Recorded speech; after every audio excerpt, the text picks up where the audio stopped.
Bonjour tout le monde, mon nom c'est Louis Hull et puis je suis le responsable des instituts d'été pour le Centre Franco, donc Institut d'été 2022. Et puis aujourd'hui, ça me fait très plaisir de vous souhaiter la bienvenue à la formation en continu qui a comme titre une communauté d'ingénieurs pédagogiques, atelier 1, l'évaluation. Oui, pourquoi on dit atelier 1?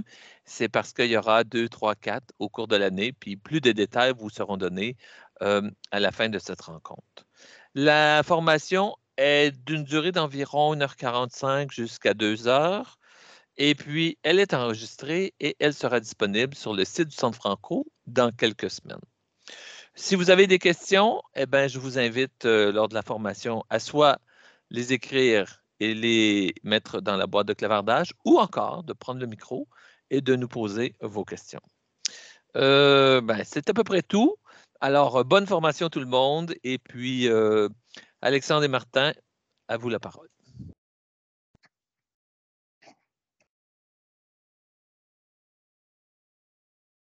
Alors, Alex, on va reprendre ça. Alexandre et Martin, à vous la parole. Merci beaucoup, Louis. OK. C'est beau. Je vais commencer avec la reconnaissance de territoire. Donc, je vous invite à vous recueillir avec moi pour cette reconnaissance. Nous remercions les peuples autochtones pour le partage de ce territoire où nous nous retrouvons, connus comme Ontario, dérivé du terme mohawk lac magnifique pour Ontario. Nous reconnaissons que cette terre partagée par les peuples autochtones nous donne toutes les richesses dont nous avons besoin. Nous reconnaissons les générations qui l'ont parcourue, ceux qui la parcourent présentement et ceux qui la parcourront. Les appels à l'action du rapport de la Commission de la vérité et de la réconciliation nous parlent de l'importance de l'éducation à comprendre notre passé et le territoire où nous habitons afin que nous puissions cheminer ensemble dans un esprit uni. Merci, Martin. Donc, qui sommes-nous? Peut-être quelques-uns d'entre vous nous connaissent déjà. On est les ingénieurs pédagogiques. On est un regroupement de passionnés en éducation. Moi et Martin, on s'est connus dans une école secondaire ici à Ottawa où est-ce qu'on enseignait ensemble. Puis, de fil en aiguille, on a décidé de se partir un podcast ensemble, un balado. Donc, notre but, c'est vraiment de faire des ponts entre la recherche et les pratiques en salle de classe. Donc, pour ceux qui ne connaissent pas le balado, c'est qu'à chaque épisode, on prend un article de la recherche, puis on essaye de faire des liens, de voir qu'est-ce que la recherche nous dit en éducation, puis qu'est-ce qu'on peut faire avec ça en salle de classe concrètement. Donc, je suis Alexandre Audette. J'enseigne en 7e, 8e année. J'enseigne le français et les études sociales, donc histoire, géographie. Je suis un fervent d'innovation pédagogique. J'essaie toujours de trouver qu'est-ce qu'il y a de mieux pour mes élèves finalement. Puis, j'ai un blog, le blog de Prof Audette. J'écris des textes de temps en temps. Donc, vous irez voir ça quand vous aurez du temps. Puis, tout comme Alex, justement, je fais partie de ces ingénieurs pédagogiques-là, du trio. Évidemment, la troisième partie du trio n'est pas ici, Éric Dionne, qui est professeur à l'Université d'Ottawa, en évaluation, justement. Mais justement, moi, je suis conseiller pédagogique ici à Ottawa. Et puis, ma passion, justement, pour la recherche ou tisser des liens entre la recherche et la pratique a débuté majoritairement quand j'ai commencé ma maîtrise en Alberta, ma maîtrise en neuroéducation. Et puis le podcast où justement travailler avec Alex, ça me permet de continuer à alimenter cette flamme-là. Puis en tant que conseiller pédagogique aussi, ça me permet d'appliquer la recherche avec des enseignants en salle de classe. Et puis justement, sur cette note-là, ou pour faire le pont avec notre mission à nous, tant pour les instituts, mais aussi en tant que duo. Donc, on part le premier institut en continu de 4. Donc, on va se voir à 4 fois, à 4 reprises à travers l'année. Alex, je ne sais pas si tu pourrais juste éteindre ton micro. On entend le son en arrière. Merci. Excusez. Oui. Fait on va se retrouver à 4 reprises à travers l'année. Donc, ça, c'est la première session. On va se voir au mois d'octobre, au mois de février à peu près et au mois d'avril. Et notre mission ensemble, c'est de créer une communauté d'apprenants professionnels qui vise la maîtrise de leur pratique en profitant de l'expertise du groupe et de la recherche. Et puis, j'ai souligné le mot maîtrise à cause que quand on parle de maîtrise, justement, on parle d'essais et d'erreurs et de vouloir s'améliorer continuellement. Un peu comme un bébé qui apprend à marcher.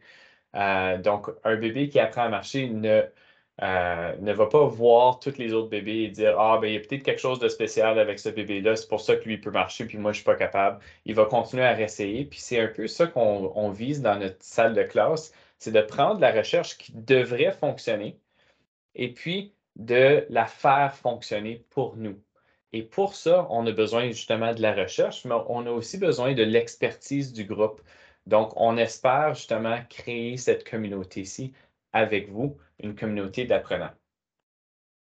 Et Donc, j'ajouterais, excuse oui, Martin, j'ajouterais aussi que là, c'est moi et Martin, on présente ensemble. On va vous présenter plein de pratiques aujourd'hui, mais comme on le dit dans notre mission, on veut se fier aussi sur l'expertise du groupe. Il y a plein de monde ici. On va commencer à se parler dans quelques instants.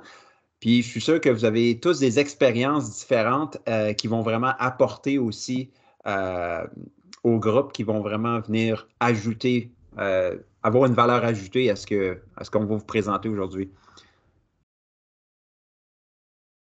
merci beaucoup, Alex. Puis, justement, on commence avec une petite activité brise-glace. Puis, donc, je vous ai partagé le lien vers le Jamboard dans la boîte de clavardage. Si vous êtes dans la présentation, vous pouvez toujours cliquer sur l'image du Jamboard, puis vous allez la retrouver ici. Donc, notre activité brise-glace tourne autour de où est-ce qu'on se situe en Ontario. Et si on ne vient pas de l'Ontario, à cause je ne savais pas si c'était une possibilité, on va vous demander de mettre votre triangle au nord et peut-être d'indiquer, donc, premièrement, d'où est-ce qu'on vient. Puis, c'est quoi notre rôle dans le système d'éducation? On enseigne peut-être à quel niveau, si on est enseignant, enseignante, si on est direction d'une école secondaire, élémentaire ou autre, là. Donc, vous pouvez tout simplement prendre une boîte de texte pour écrire votre réponse aussi.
Super. Ben, de mon côté, j'aime ça voir les petits triangles bouger d'eux-mêmes et puis de voir les petites boîtes apparaître. On constate quelques enseignantes qui viennent à l'extérieur de l'Ontario, de Montréal et de Trois-Rivières, et puis plusieurs de la région d'Ottawa, du sud de l'Ontario, semblerait-il, proche de la région de Toronto. Et puis, on a un au nord, dans la région de Sudbury. Alors, ça me fait toujours plaisir de voir justement l'éparpillement des gens à travers la province, puis à l'extérieur de la province ici, qui se recueillent ensemble pour jaser pédagogie. Ça me fait plaisir de voir ça. Puis on voit aussi des gens de l'élémentaire et du secondaire. Et puis de mon côté, je suis conseiller pédagogique, mais j'étais enseignant au secondaire en sciences maths. Alors, on va revoir notre activité brise-glace pour les prochaines fois, Alex, avec ces nouveaux apprentissages-là. Alors, je te cède la parole, Alex. Oui, absolument. Bienvenue à tout le monde. Donc, au menu aujourd'hui, on va commencer par s'attaquer aux mythes et croyances en évaluation, parce qu'il y a plein de choses qu'on entend dans la salle des profs, aux conversations de photocopieuses. Puis donc, on va discuter de ça. Ensuite, on va y aller vers les pratiques pédagogiques éprouvées par la recherche. Donc ça va être des choses qui fonctionnent. Puis on ne va pas juste vous dire qu'est-ce qui fonctionne selon la recherche, on va aussi vous dire comment est-ce qu'on peut faire ça concrètement en salle de classe. Là, demain matin, si je veux faire ça, qu'est-ce que je fais? Et finalement, on va préparer la mise en œuvre de ces pratiques-là. Donc, avant que vous partiez, on va essayer de s'outiller en discutant ensemble, en planifiant pour que lorsque tu vas ouvrir la porte de ta salle de classe, tu vas pouvoir mettre des choses en place dès le début. Donc, le résultat d'apprentissage aujourd'hui, à la fin de cette session, je serai en mesure de comprendre que toute évaluation a comme but premier l'apprentissage. Donc, on va en discuter tout au long de la présentation. Et on va essayer de trouver les moyens les plus efficaces de faire vivre l'évaluation au service de l'apprentissage dans nos salles de classe. Donc, ça, c'est notre résultat d'apprentissage. On va commencer en mettant la table pour nos discussions, pour nos réflexions pour le reste de l'après-midi. Vas-y, Martin, qu'est-ce qu'on mange? Donc, on va partir avec les mythes, comme Alex l'a mentionné. Donc, on entend plusieurs choses, puis justement, on va essayer peut-être de confronter ces mythes-là. Puis, en tout cas, lorsque j'accompagne les enseignants en salle de classe, c'est souvent un sujet qui peut devenir émotionnel. L'évaluation des élèves, pardon, est très rapprochée à notre philosophie ou notre façon de voir l'éducation, puis notre rôle à l'intérieur de l'éducation.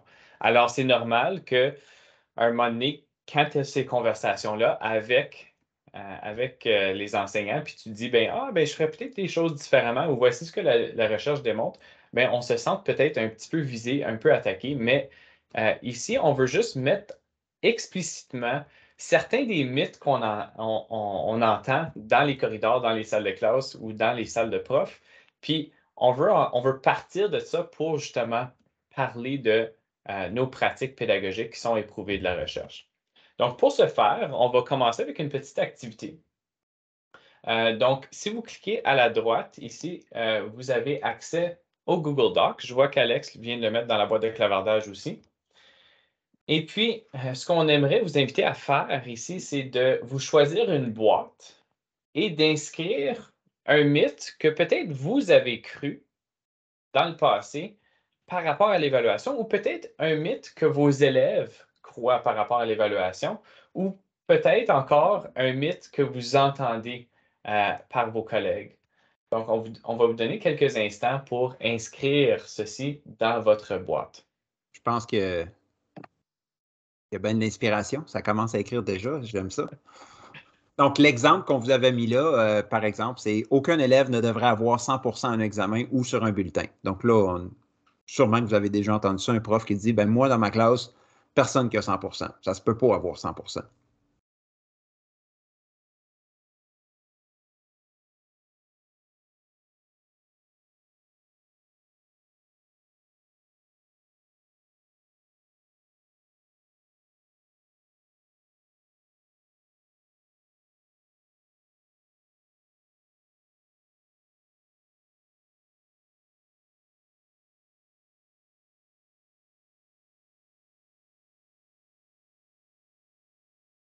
Ça peut être aussi des choses que vous entendez, comme Martin le dit, de vos élèves, ou ça peut être aussi des parents aussi. Qu'est-ce que les mythes que les parents peuvent vous apporter?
Alors, je vois le sourire, Alex. J'ai le même sentiment. Il y en a beaucoup, beaucoup, beaucoup qui sont ressortis ici, on va adresser, puis même, il y en a d'autres aussi, là, qu'on va même pas adresser. Mais quand on parle d'expertise à l'intérieur du groupe même, évidemment, on a une expérience en salle de classe, on a une expertise.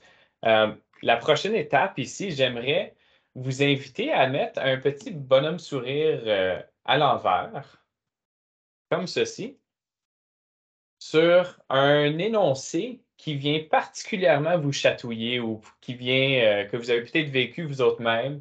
Donc, vous en choisir peut-être juste un énoncé.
Tu sais qu'il y a une fonction emoji à cette heure, hein, dans... Ah oui, ouais, je viens de voir ça justement. Donc, on en voit un qui est populaire, là, justement, de faire des examens fréquemment pour préparer les élèves au secondaire. On a la même chose au secondaire pour préparer les élèves à l'université. Donc, c'est quelque chose que j'entends souvent. En tout cas, il y en a plusieurs qui nous chatouillent là-dedans. Puis, justement, c'est en adressant les mythes qu'on va pouvoir.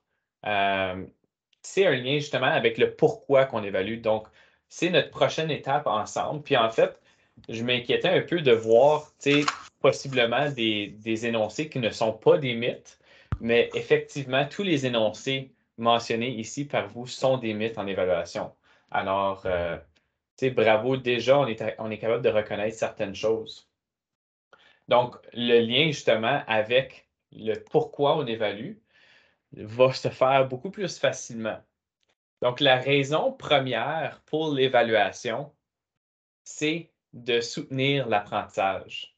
C'est peut-être pas la première idée qui nous vient en tête, mais la fonction première d'évaluer nos élèves, de voir où où sont rendus nos élèves, c'est de justement provoquer cette réflexion-là chez nos élèves et de les guider vers la cible d'apprentissage. Puis aussi de provoquer justement une réflexion de leur part par rapport à leur apprentissage. Puis, qu'est-ce que j'ai bien réussi? Qu'est-ce que j'ai moins bien réussi? Est-ce que j'ai besoin d'étudier davantage? Est-ce que je devrais me déplacer en salle de classe, aller m'asseoir ailleurs? Est-ce que, j'ai pris, est-ce que j'ai pris des bonnes notes? Est-ce que je peux faire des choses différemment? Mais aussi de l'information pour nous autres en tant qu'enseignants lorsqu'on on administre une évaluation dans notre salle de classe, puis on constate que le trois quarts de ma classe n'a peut-être pas bien réussi cette question-là, ou ce problème-là, ou cette tâche-là. Et puis là, on pourrait peut-être se réajuster en tant qu'enseignant, puis de dire, OK, bien, peut-être que je vais changer mes stratégies pédagogiques ici, ou peut-être que je vais réadresser différemment cette question-là le lendemain, etc. Donc, tout ça, ça résume un peu le premier point que la première fonction de l'évaluation, c'est de soutenir l'apprentissage des élèves.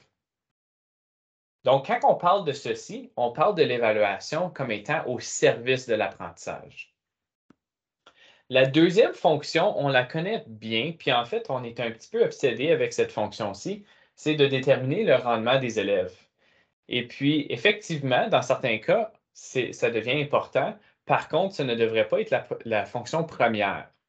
Donc, justement, plusieurs de ces mythes-là on a déjà mentionnés sont attribués à nous autres qui attribuent une trop grande importance à cette deuxième fonction-là, que l'évaluation, c'est tout simplement pour déterminer le rendement des élèves. On parle de l'évaluation de l'apprentissage lorsqu'on parle de ce genre d'évaluation. Donc, on peut se poser la question, mais comment est-ce que l'évaluation peut soutenir l'apprentissage? Donc, j'ai tiré ce tableau-ci de la recherche de Dylan Williams, qui indique justement que l'évaluation peut venir soutenir l'apprentissage de différentes façons. Donc, aussitôt qu'on annonce une évaluation dans notre salle de classe, et gang, il y a un travail, on a une tâche qui est due la semaine prochaine ou dans 2 semaines, bien, tout de suite, à l'intérieur de notre salle de classe, on va voir les élèves qui vont peut-être commencer à se dire, OK, bien, qu'est-ce que je comprends, qu'est-ce que je ne comprends pas? OK, j'ai besoin de miser sur tel concept. Peut-être j'ai besoin d'étudier davantage, je vais aller poser des questions. Donc, on voit que la motivation commence à augmenter. Donc, aussitôt qu'on annonce une évaluation, ça peut venir motiver nos élèves ici. Oui, vas-y, Alex. Bien, puis moi, je le vis dans ma salle de classe souvent, comme sans doute la plupart de nos participants ici. On annonce un projet, comme tu viens de dire, une évaluation, puis là, on a des ah. Puis je pense que une des raisons de ça, c'est que souvent, on oublie de mentionner le pourquoi. Voici, on va faire une évaluation, puis dans quel but, pourquoi. OK? Puis je pense que si l'élève a un petit peu plus une idée de pourquoi on va faire tel travail, telle recherche en histoire ou en géo, mais là, je pense que sa motivation va peut-être augmenter un petit peu plus. Si c'est juste quelque chose qu'il doit subir, c'est dur de se motiver quand on te fait subir des affaires. Entièrement d'accord. Puis je pense qu'on va faire la boucle avec ton commentaire, Alex, justement à la fin du tableau quand on parle de l'évaluation au service de l'apprentissage. Mais si je continue ici, aussitôt qu'une évaluation est administrée, elle peut soutenir l'apprentissage en provoquant la pratique de la récupération d'informations. Donc, ça, c'est quelque chose que, tu sais, des fois, des petits quiz, ça peut avoir des connotations négatives. Par contre, si on a des petites évaluations à enjeux très, très faibles, en anglais, on parle de low stakes assessment, mais à haute fréquence, ben, on provoque justement la pratique de la récupération d'informations. Donc, aussitôt qu'on administre une évaluation, ça peut venir soutenir l'apprentissage de cette façon-là. Aussitôt qu'on corrige l'évaluation, ça, c'est quelque chose que moi, j'ai appris. Mais aussitôt qu'on met un X sur une réponse ou un crochet à côté d'une réponse, ça peut offrir de la rétroaction à nos élèves aussi. Particulièrement à nos élèves qui sont très confiants. Puis là, quand on parle de ça, on parle surtout de l'effet de l'hypercorrection. L'hypercorrection se retrouve chez nos élèves confiants lorsqu'ils pensent avoir la bonne réponse, mais se font corriger. À cause qu'ils ont tellement cette haute confiance-là, lorsqu'ils se font corriger, ça ramène un petit peu de gêne. Pas trop de gêne, mais un petit peu de gêne. Puis là, ils vont se poser des questions sur mais pourquoi j'ai eu tort? On peut imaginer un élève qui lève la main en salle de classe pensant avoir la bonne réponse. Il y a peut-être la bougeotte. Puis là, il répond à la question. Il a tort, il va s'en souvenir de ça. Donc, ça, c'est quelque chose qui est peu connu, mais tout simplement mettre un X à côté d'une réponse peut venir soutenir l'apprentissage des élèves. Mais le summum de tout ça, c'est lorsque l'évaluation est utilisée. Comme Alex le mentionnait, on veut que nos élèves soient actifs dans le processus de l'évaluation. Donc, si on ne fait que subir l'évaluation et puis on écrit l'évaluation that's it, that's all, puis on ne l'utilise pas par la suite, ben, ça ne provoque pas autant d'apprentissage. Donc, aussitôt qu'on utilise l'évaluation, puis on utilise la rétroaction, et puis on va utiliser nos évaluations pour étudier davantage pour la prochaine, etc. Bien là, à ce moment-là, on vient provoquer l'apprentissage profond et durable. Donc, justement, lorsqu'on demande à nos élèves de penser profondément aux connaissances qu'ils acquièrent et de les mettre en application, l'élève devient davantage engagé et actif. Et lorsque les élèves sont davantage engagés et actifs, ils apprennent plus.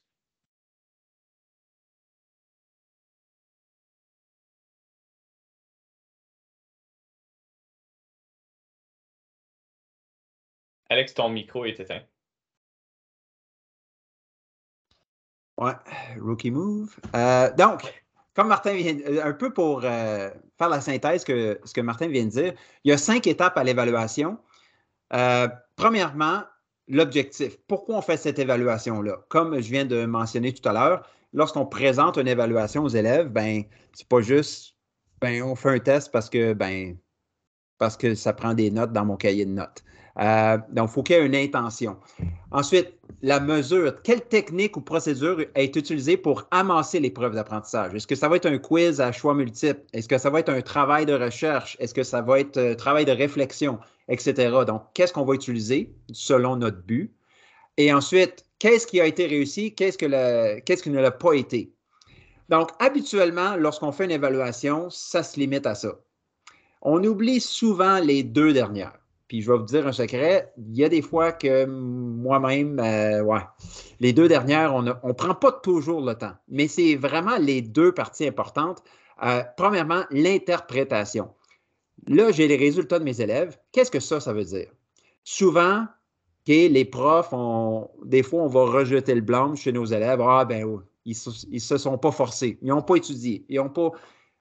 OK, oui, mais il y a aussi notre part là-dedans. Qu'est-ce que ça dit par rapport à notre enseignement? Y a-t-il des choses qu'il faudrait peut-être essayer de modifier, de changer? Et finalement, comment est-ce que je vais utiliser ces résultats-là pour la prochaine leçon, pour la prochaine unité, pour mon prochain cours? OK? Donc, ces 5 étapes-là, je pense que lorsqu'on prend ces 5 étapes-là, qu'on prend le temps de les faire, je pense que ça va vraiment aider à l'apprentissage de nos élèves, puis ça va nous rendre des meilleurs enseignants. Ça vient de Macmillan. La source que là, c'est un bijou, là, c'est un petit document d'une couple de chapitres, là, mais c'est merveilleux. Vous irez voir ça. Donc, on est rendu à Martin. Oui. Donc, l'activité de dissonance cognitive. Donc, on est parti de nos mythes en évaluation. On a adressé le pourquoi de l'évaluation. Et puis, si vous savez justement, si le mot dissonance cognitive vous surprend ou vous n'êtes pas habitué de le voir ici, ou vous posez comme question, mais qu'est-ce que ça veut dire? Bien, lorsqu'on parle de dissonance cognitive, on parle de est-ce que nos bottines suivent nos babines? Donc, et c'est pour cette raison-là qu'on a mis l'image à l'écran. Mais lorsqu'on parle de dissonance cognitive, on veut dire, est-ce que nos croyances et notre pratique vont ensemble ici? Je donne un exemple. Par exemple, si ma croyance en salle de classe, c'est que je crois que la collaboration est hyper importante. Donc, pour moi, l'habileté de collaborer avec des camarades de salle de classe, c'est une habileté qui est nécessaire pour le futur de l'élève et c'est quelque chose qui devrait être travaillé souvent et qui est super important. Donc, je partage ça avec mes élèves, je partage ça avec les parents, la direction. Yeah. Et puis, euh, Hello? Huh? bonjour, bonjour. Oh my God, it's raining like hell here. Oh my God, weird, huh? Ah, Diane, si tu veux Yeah. éteindre ton micro, on t'entend. Et voilà. Donc, justement, si notre croyance, c'est que la collaboration est hyper importante, mais qu'on arrive en salle de classe et puis que tous les travaux qu'on donne à nos élèves sont des travaux individuels, bien là, il existe une dissonance cognitive. Donc, à ce moment-là, notre croyance et notre pratique ne se matchent pas à ce moment-là. Donc, nous autres, ce qu'on aimerait faire avec vous aujourd'hui, c'est justement une activité de dissonance cognitive qu'on va pouvoir utiliser à la fin de notre atelier d'aujourd'hui. Donc, si vous cliquez dans la présentation sur la petite image du Google Doc, vous allez retrouver ce tableau-ci. Ça va vous demander de faire votre propre copie. Donc, ces résultats-là vous appartiennent. Donc, ce que vous allez voir ici dans l'activité, c'est 5 pratiques au centre du tableau.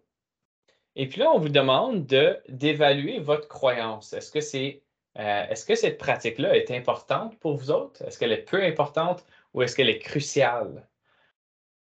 Et ensuite, on vous demande de comparer votre croyance avec votre mise en œuvre. Donc, en pratique, est-ce que tu le fais rarement?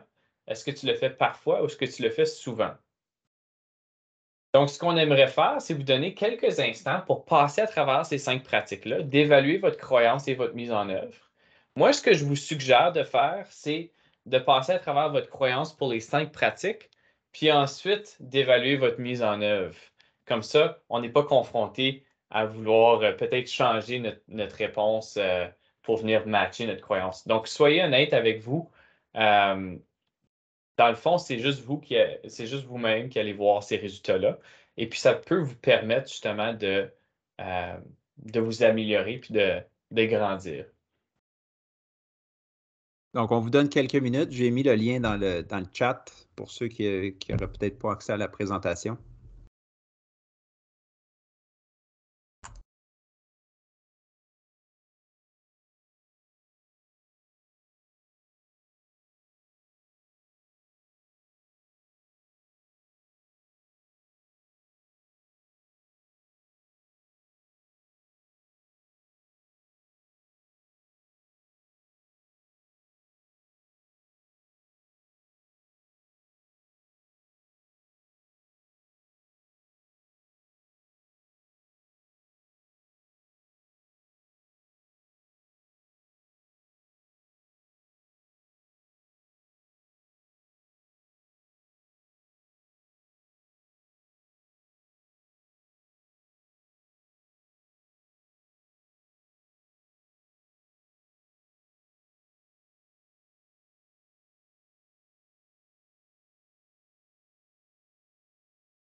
Donc, lorsque vous aurez terminé, peut-être juste nous indiquer avec un petit pouce en l'air ou en levant la main que vous avez terminé.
OK, donc j'imagine que la plupart d'entre vous ont complété la petite activité. Maintenant, ce que vous allez faire, on va vous diviser en équipes pour que vous puissiez aller discuter avec des membres, avec des participants. Donc, votre discussion va tourner autour de dans quelle mesure vos pratiques et vos croyances diffèrent-elles. Donc, parlez de vos résultats un peu. Est-ce qu'il y a des choses qui vous ont surpris? Ah oui, telle chose, c'est important, mais ouais, c'est vrai que je ne donne pas vraiment de temps à ça dans ma classe. Ensuite, pourquoi pensez-vous que justement il y a des différences entre vos croyances et vos pratiques? Puis qu'est-ce que ça veut dire ces résultats-là? Peut-être échanger aussi des trucs, des stratégies. Qu'est-ce que vous faites en classe pour aider vos partenaires de discussion? Qu'est-ce qu'ils pourraient faire pour peut-être donner plus de temps à certaines pratiques, etc. Donc, Martin est en train de préparer les salles. Est-ce qu'on est prêt, Martin? Oui? Oui, c'est ça. Fait que vous devrez recevoir une invitation, si je ne me trompe pas. Est-ce que vous me confirmez? Non, rien encore.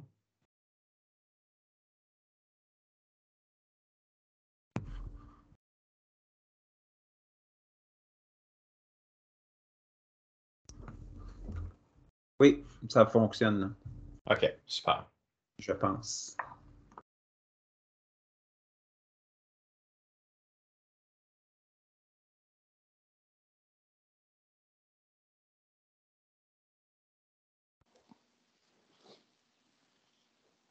Bonjour. Bonjour. As-tu une invitation, Véronique, pour participer dans une salle? OK. Oui, Ouais. on est dans une salle.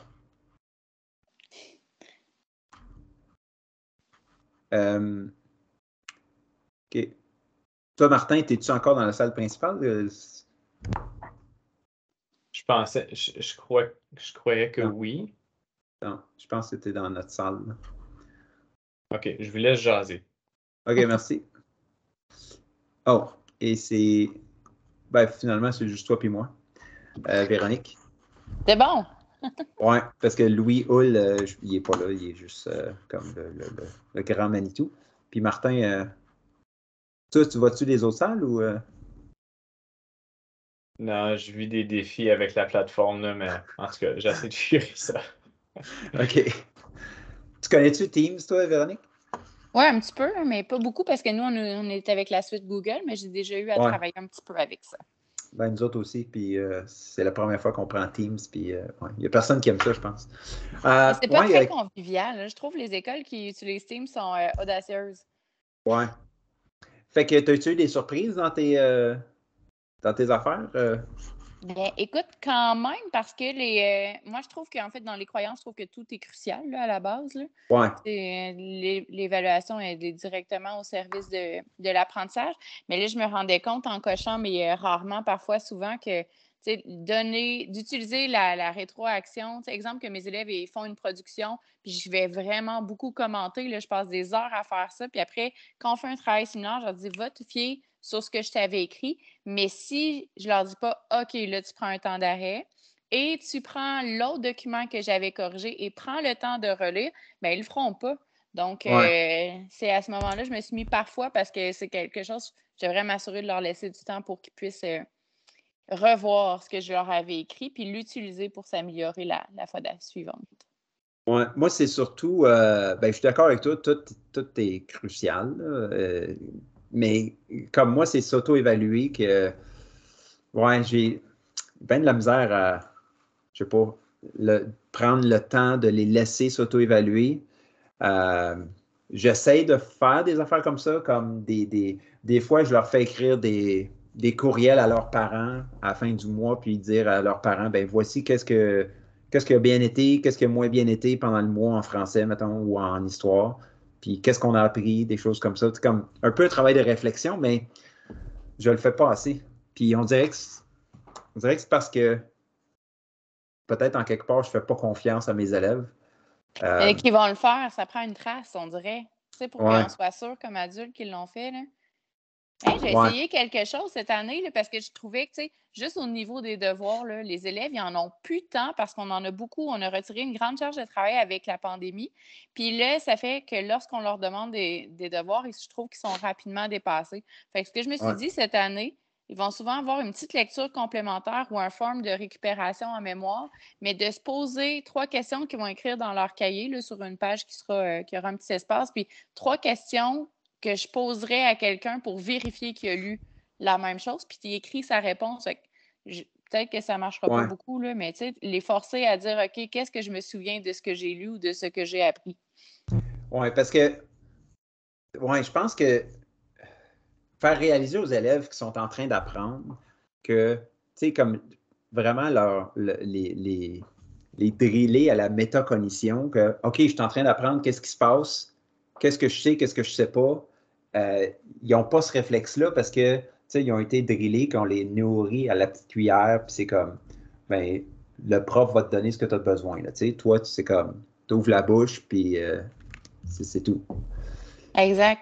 Mais tu sais, ils ne comprennent pas que s'ils l'expliquent dans leurs mots, souvent, puis moi, écoute, je pense que c'est la chose que je dois dire le plus dans une année. Tu sais, ce soir-là, explique-le dans tes mots à ton frère, ta mère, ton chat, mais explique-le.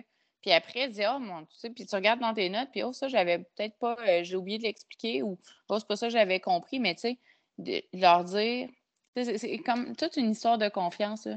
Je leur donne ça en devoir, mais j'aurais pas de trace qu'ils l'ont fait. On dirait que ça m'embête un peu.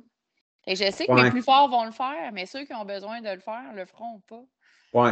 Bien, tantôt, justement, Martin va présenter des choses par rapport à l'auto-évaluation puis se fixer des objectifs. Là. Puis il y a vraiment des bons outils qu'il va montrer. Là, puis je pense que vraiment, je vais les utiliser cette année dans ma classe, là, ces outils-là. Parce que, ouais, je parlais, j'ai écrit un article cet été pour le magazine Éduco du Centre Franco. Puis il fallait que j'interviewe des businessmen, du monde qui ont des business, des entreprises de l'Ontario, pour savoir qu'est-ce qu'ils recherchaient chez des employés, pour faire des liens avec les compétences globales, les compétences transférables. Là. Puis tout le monde me disait la même affaire. de n'importe où en Ontario, peu importe le milieu, peu importe c'était quoi la job, tout le monde me disait, on veut du monde qui sont capables d'apprendre. Parce que, tu sais, quand tu sors de l'école, oui, tu as étudié pour être enseignant ou tu as étudié pour être avocat, mais quand tu sors de l'école, tu connais rien de ta job, là, tu sais. Il faut que tu sois capable de l'apprendre, ta job. Puis, je pense que moi, cette année, je vais vraiment essayer de mettre le focus là-dessus, apprendre à apprendre. La métacognition, s'auto-évaluer, se fixer des objectifs, puis, ouais, ça va prendre du temps peut-être, mais je pense que c'est ça. Il va falloir que ce soit transdisciplinaire parce que s'ils l'apprennent avec toi, ils vont se dire, ben ça, c'est bon en français, puis ils ne feront pas le transfert nécessairement d'une matière à l'autre. Ouais. Là, on travaille là-dessus. L'année passée, il y a 3 ans, j'étais toute seule à dire ça. L'année passée, on était 2.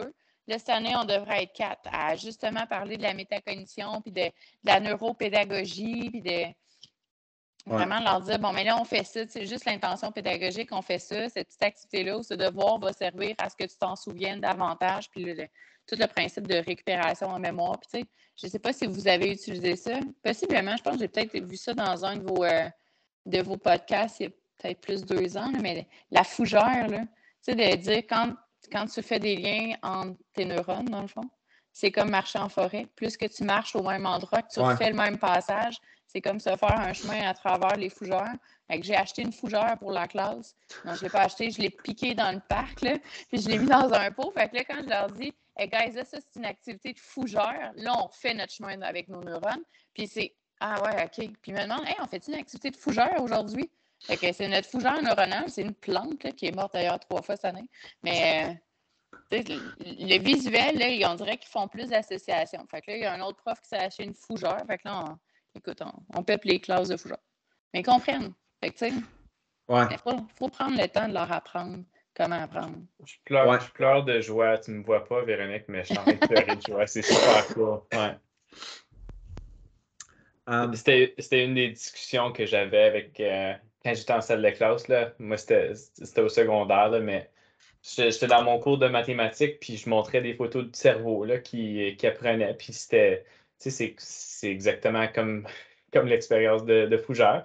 Mais de le voir, les élèves commencent à comprendre pourquoi tu fais quelque chose, puis ça revient à ce qu'Alex disait. Là, quand tu comprends pourquoi tu fais quelque chose, ta motivation est au plafond. Là. Exactement. Puis, tu sais, il disait même avec les élèves, là, je faisais la formation la semaine passée de cadre 21 sur la douance, les apprenants à haut potentiel. Puis, ils doivent comprendre pourquoi ils le font, mais pas juste eux, ils doivent tout le comprendre, tu sais. Fait que juste là, ils vont un petit peu plus s'y intéresser. Hein? Je pense que notre temps achève, Martin. Oui, je viens de cliquer fermer les salles. OK. Est-ce que vous voyez quelque chose apparaître à votre écran? Non. Mais je pense qu'on a l'option Hang Up. Si je fais ça, ça me ramène dans la salle, j'imagine? Oui. OK, je vois les gens revenir. Ah, parce que nous autres, on est restés dans la salle, c'est ça? De la misère. Je sais pas. En fait, on est en train d'expérimenter avec la plateforme Teams. Je suis pas habitué. Ouais. Avec Google, c'est facile. Oui, c'est ça. Oui. Avec Google, c'est très facile. Puis j'ai beaucoup d'expérience avec Google, mais en tout cas, pas grave. On a survécu. J'espère que ça a été profitable pour vous de constater justement ces écarts-là entre votre pratique et vos croyances. Puis ce qu'on espère, pour être transparent là, dans ce qu'on veut faire, Alex et moi, là, avec ça, c'est qu'on veut justement utiliser ces écarts-là entre la pratique et la croyance comme un tremplin. Une fois qu'on constate ces écarts-là, bien là, on peut commencer à s'établir des buts. On dit, OK, bien, soit que ma pratique ne matche pas ma croyance, puis je veux changer ma pratique, ou, puis ça se peut aussi, là, soit que ma croyance va changer. Peut-être je vais me poser des questions, mais pourquoi je crois telle affaire? Est-ce que ma croyance peut changer pour venir matcher ma pratique? Est-ce que c'est quelque chose que je valorise vraiment en salle de classe? Alors, c'est ces réflexions-là qu'on souhaite provoquer chez vous. Et puis, justement, nous autres, ce qu'on va faire dans la prochaine étape, c'est qu'on va vous présenter 3 pratiques éprouvées par la recherche pour venir faire suite à ces constats-là que vous venez d'avoir. Puis ensuite, on va revenir pour s'établir des buts pour l'année qui s'en vient. Puis, justement pour faire un lien peut-être avec un prochain atelier qu'on va donner au mois d'octobre. Alors, sur ça, je te cède la parole, Alex. Oui. Ben, les 7 pratiques évaluatives qui favorisent l'apprentissage, ça, c'est selon Jay McTeague, qui travaille avec Martin, c'était qui, donc? Moi, j'ai suivi une formation avec lui. C'est la conférence internationale sur l'évaluation formative. Puis le chercheur qui part le bal là-dessus, c'est Dylan Williams. Donc, c'est vraiment lui qui est derrière ça. Mais Jay McTeague a donné un atelier, puis a présenté ces 7 pratiques évaluatives-là. Puis, je les ai adorées, fait qu'on s'est inspiré de celles-ci. Puis, si jamais vous voulez plus d'informations là-dessus, si vous cherchez Jay McTeague, vous pouvez nous envoyer un message aussi, là. Il y a plein de... Lui, c'est un chercheur aussi, fait qu'il y a plein d'articles là-dessus aussi, là. Oui, puis notre intention de base, c'était d'en présenter 5 pratiques évaluatives qui favorisent l'apprentissage. Après ça, on a revu ça, on est tombé à 3, puis finalement, ça a été à 2 parce qu'on manque de temps. Mais les 7 pratiques évaluatives, bien, premièrement, établir des cibles d'apprentissage clairs.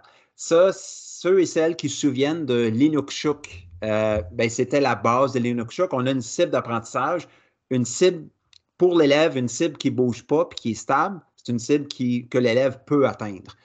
Ensuite, partager les grilles avec les élèves. Celle-là, on va en discuter dans quelques instants. Ensuite, montrer des exemples et des modèles de tâches réussies. Donc, une fois que l'élève, il sait c'est quoi ma cible, c'est quoi les critères d'évaluation, maintenant, ça a l'air de quoi une tâche réussie. Donc, montrer des exemples à vos élèves. Puis, des fois, pas avoir peur de faire le travail comme vos élèves. Oui, Martin? Ben, moi, en fait, tu sais, ça vient chercher un des mythes que j'entends souvent, là, c'est que, justement, tu sais, quand que je présente justement ce numéro 3-là, là, cette pratique numéro 3-là, montrer des exemples et des modèles, puis là, certaines des réactions que j'obtiens lorsque je dis ça, c'est des fois, c'est « Ah, ben, je ne vais pas donner les réponses aux élèves. » Puis, dans le fond, quand tu caches à quoi ressemble la qualité dans ta salle de classe, si toi, tu es le seul qui détient la possibilité d'avoir ces réponses-là, dans le fond, tu n'es pas en train de promouvoir l'apprentissage de tes élèves. Tu ne veux pas que tout le monde réussisse. Puis c'est là que, dans le fond, que il y a certaines croyances qui peuvent subvenir où est-ce qu'on croit que seulement 3 de nos élèves ou 5 de notre classe devraient avoir des niveaux 4 ou des 100 Fait que ces mythes-là sont intimement liés, mais on veut montrer à quoi ressemble le succès puis guider nos élèves vers ça. Je vois oui, Véronique qui a la main levée. Vas-y. J'avais lu quelque chose dans ce sens-là dans le livre Devenir un enseignant plus efficace, 17 principes pour mieux enseigner de Robin R. Jackson. Puis elle, ce qu'elle disait, c'était aussi de donner des exemples, oui, mais aussi de faire des non-exemples. Fait que tu mets un exemple qui est vraiment poche, tu laisses le crayon au tableau, puis tu dis aux élèves, bon, comment on l'améliore? Puis il y a un élève qui se lève, puis qui va venir, ben moi, je rajouterais ça. Ah, ben moi, j'enlèverais ça. Puis là, finalement, on finit par construire une réponse en classe. On part d'un mauvais exemple, puis on l'ajoute, on le bonifie, on l'améliore. Fait que là, il voit que tout le monde est capable de construire un bon exemple. Fait que moi, j'avais essayé ça cette année, hein, puis ça a bien fonctionné. J'ai généralement 2 élèves sur 120 qui vont me donner des mauvais exemples quand même dans le travail, mais tu sais, ça, c'est à retravailler plus tard avec eux. Mais j'avais trouvé ça vraiment très chouette. Puis là, les élèves développent un sentiment d'efficacité personnelle parce que justement, ils voient qu'ils sont capables de le faire. Fait que j'avais trouvé ça vraiment intéressant comme démarche. Fait que je l'ai fait plusieurs fois, puis c'était concluant. J'adore ça parce que c'est aussi, j'ai déjà utilisé quelque chose de semblable à ça pour justement établir les critères de, mettons, c'est quoi un bon texte d'opinion? Ben, tu prends un contre-exemple, tu l'améliores, puis là, ensuite, on a nos critères. Ben, qu'est-ce qui fait qu'on a un bon texte d'opinion, par exemple? Vas-y, Martin. Moi, je le faisais en maths. J'adore ça, là, mais je le faisais en mathématiques où est-ce que j'essayais de pousser mes élèves à trouver autant de mauvaises réponses que possible, mais d'expliquer pourquoi. Puis là, ils se creusent les méninges pour trouver des erreurs. Puis en tout cas, c'était comme un grand succès, là. Mes élèves aimaient ça. Mais là, tu sais, il y a moins il y a moins de stress, on dirait, alentour de ça. À cause de là, on parle librement des erreurs, puis c'est correct de faire des erreurs, mais il faut juste apprendre de ces erreurs-là. Puis, en tout cas, je trouvais que c'était intéressant pour adresser justement cet aspect-là de face aux erreurs, qu'on n'a pas le droit de faire des erreurs en mathématiques particulièrement, mais là, on mettait ça à l'avant-plan. Faisons des erreurs ensemble. Vas-y, Claudia. Oui, Claudia. Ouais, moi aussi, pour faire du pouce là-dessus, Martin, j'avais même, c'était même en ligne, puis c'était des paragraphes de lecture, puis tu avais des questions. Puis là, je me rappelle juste d'une des questions là, qui commençait avec quelque chose comme j'invente, mais comme qui est l'élève qui était le meilleur dans la classe. Mais là, après ça, c'est ça, il fallait demander. Il y avait plusieurs noms dans le paragraphe. Donc, tu avais Simon, Philippe, Jean. Mais pour chaque nom, on disait, ben, il y a des élèves, s'il y avait des élèves qui auraient choisi Jean, pourquoi est-ce qu'ils auraient choisi Jean? S'il y avait des élèves qui avaient Simon, pourquoi est-ce qu'ils auraient dit Simon? Donc là, ça permet d'aller voir, ben, peut-être qu'il y en a d'autres élèves qui auraient compris quelque chose d'autre. Il aurait peut-être moins bien interprété le texte. Et là, pourquoi? Ah, parce qu'il y avait une virgule dans cette phrase-là. Mais regarde, là, ça te permet en même temps d'aller cibler différents contextes, concepts de lecture. C'était pas mal bien. Et de trouver différentes perspectives aussi. J'aime beaucoup ça. Puis que ce soit acceptable. Puis dans un. Tu sais, on parlait d'avoir comme des enjeux très bas pour ça. Low stakes. Tu sais, on peut faire des erreurs, on peut parler des erreurs des autres librement puis facilement. Là. Super. Merci beaucoup pour vos ajouts. Ah, ton micro, Alex. Je devrais te donner de l'argent toutes les fois que je fais ça. Donc, juste pour finir avec le point, montrer des exemples et des modèles. Une autre chose qu'on entend des fois, c'est que ben, si je leur donne un exemple du travail qu'il y a à faire, ils vont juste le copier. Ben, oui et non. C'est que oui, il faut leur donner des bases, mais moi, je compare ça souvent à faire une recette. Si je veux faire une recette de sauce à spaghetti, ça se peut que la première fois, je vais faire la recette comme c'est écrit, mais si je refais la recette 10 fois, ben, au bout de la 10e fois, ce ne sera plus la recette originale, ça va être ma recette à moi. Je vais avoir ajouté une pincée de ci, une pincée de ça. Donc, lorsqu'on donne des modèles, c'est un point de départ, puis ensuite, l'élève se l'approprie, puis il en fait son travail à lui.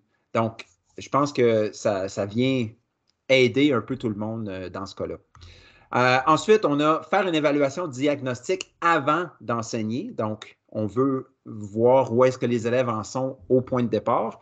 Ensuite, utiliser l'évaluation comme source de rétroaction, donc les boucles de rétroaction, on va en parler tout à l'heure. Utiliser l'auto-évaluation et l'établissement d'objectifs personnels. Donc, Martin va nous parler de ça dans quelques instants. Et finalement, analyser les résultats, comme on l'avait vu tantôt avec le tableau qui venait de Macmillan. Donc, commençons avec notre premier point. Comment faire le pont entre la théorie et les pratiques réussies en salle de classe? Donc, si on regarde la pratique de partager les grilles. Donc, c'est quoi? Bien, les grilles d'évaluation, ce sont les critères d'évaluation. Donc, ça décrit clairement comment on peut atteindre les résultats ou la cible d'apprentissage. Puis, c'est des énoncés qui décrivent à quoi ressemble une tâche réussie. Et surtout, il faudrait que ce soit des énoncés que l'élève peut comprendre. Si c'est en langage de ministère, il y a juste nous autres qui va l'utiliser. Une grille d'évaluation, ça devrait être un outil que le prof, l'élève et même le parent puissent utiliser. C'est comme un peu un langage commun que tout le monde comprend. On regarde la grille, puis on sait qu'est-ce qu'on doit faire avec ça. Ensuite, pourquoi est-ce que ça fonctionne, ça, partager les grilles avec les élèves? Bien, premièrement, ça permet aux élèves de savoir ce qu'ils doivent faire, ce qu'ils doivent savoir ou qu'est-ce qu'ils doivent démontrer. Donc, ça va l'aider à savoir comment il peut s'améliorer aussi. Ça va rendre l'apprentissage plus transparent parce que peut-être, en tout cas moi, à mes débuts en enseignement, il y a des fois que je donnais des évaluations, puis il fallait quasiment que les élèves devinent un peu, ben c'est quoi il faut que je fasse, je ne sais pas trop. parce qu'il n'y avait pas eu nécessairement les critères avant de faire la tâche. Fait que dans ce temps-là, c'est très difficile de... C'est quasiment comme lancer une petite fléchette, là. On n'a pas les grosses chances d'atteindre la cible. Donc, ça rend l'apprentissage transparent entre le prof et l'élève, entre le prof et les parents aussi.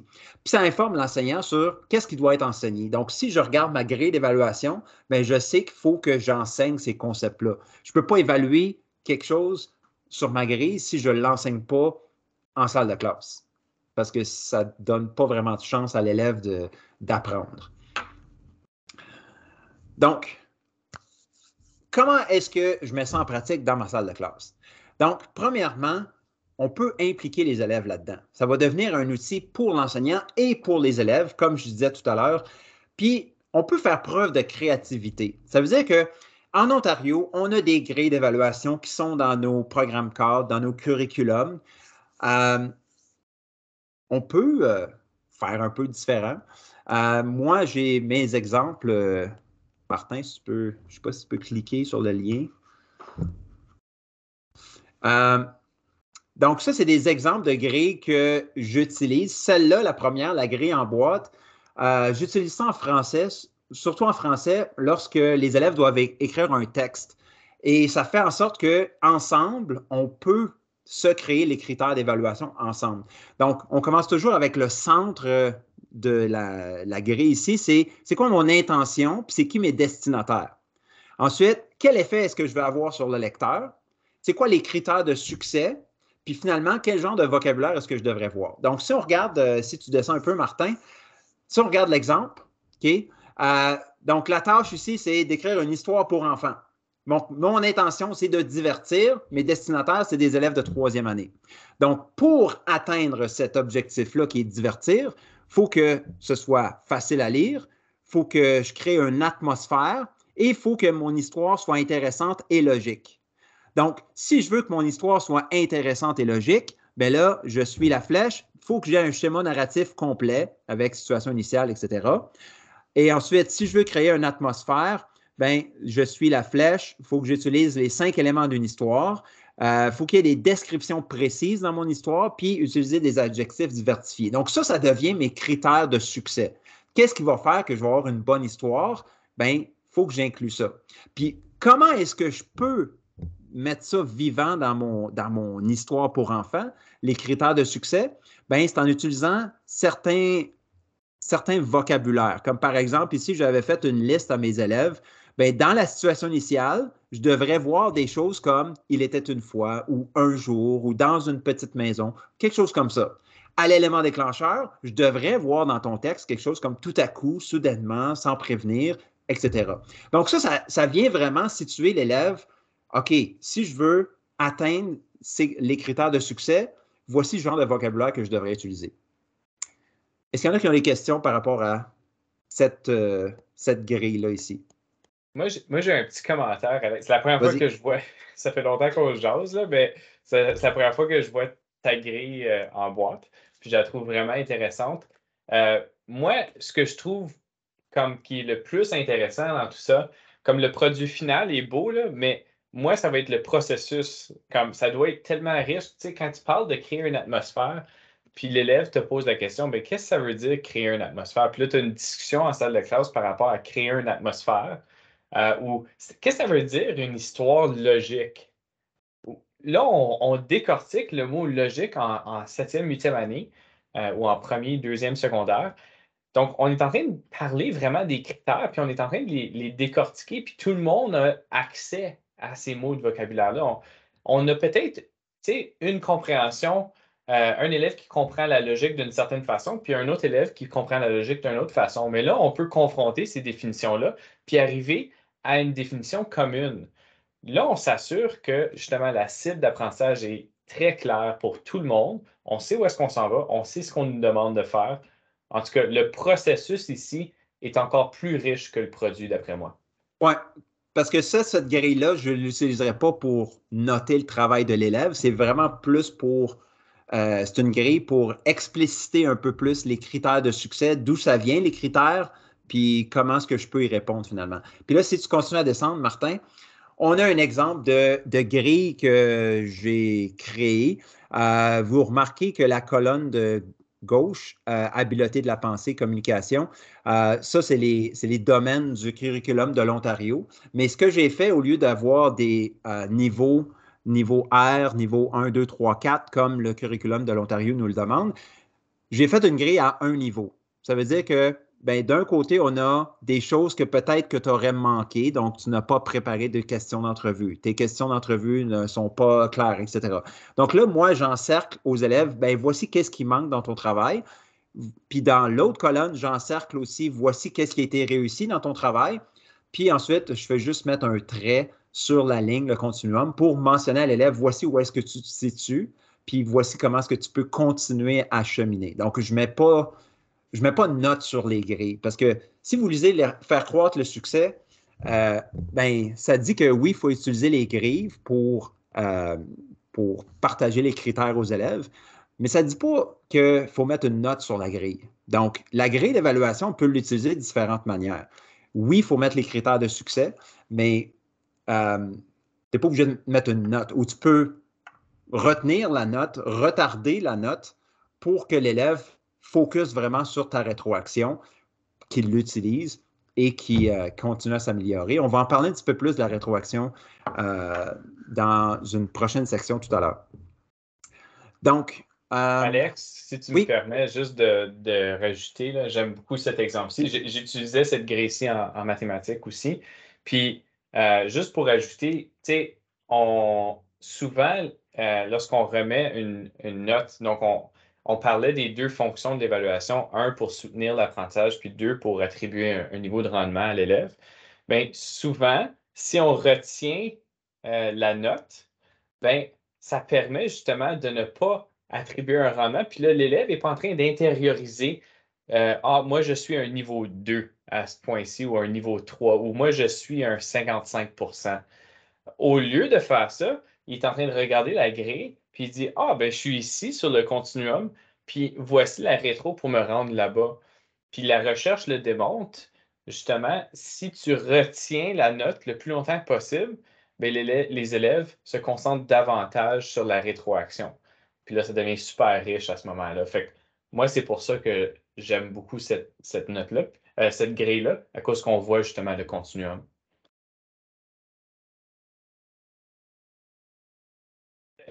Troisième avertissement, Alex, ton micro.